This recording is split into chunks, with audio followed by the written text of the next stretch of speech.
Si anticipa sabato prossimo 16 marzo la gara di campionato che si gioca al centro sportivo Vincenzo Fazzino di Palermo. La compagine di casa, che adotta gli stessi colori sociali del Palermo, non ha abbandonato le speranze di poter raggranellare punti utili per evitare la scomodissima ultima posizione di classifica, che significherebbe retrocessione diretta. Un'impresa difficile anche perché la squadra si trova a 4 punti dalla penultima posizione occupata dalla Libertas Racalmuto. Per questo motivo il tecnico Giovanni Fassone ha dovuto rivedere il piano degli allenamenti per tenere alta tensione di tutti i giocatori. Non si esclude infatti che la ripetizione della sfida con il Don Carlo Misilbeni possa giocarsi effettivamente mercoledì prossimo 20 marzo allo stadio Esseneto. Manca ancora l'ufficialità ed oggi dovrebbe essere confermata la data con il comunicato ufficiale diramato dalla Lega.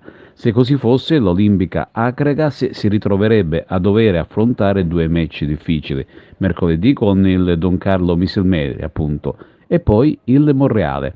Anche oggi tutti i calciatori si ritroveranno in sede per un altro giorno di lavoro.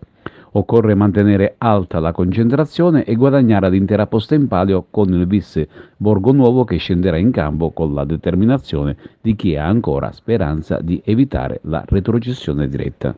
Infine entra nel vivo il campionato di terza categoria di Agrigento ed ancora sussistono incertezze per il salto in seconda.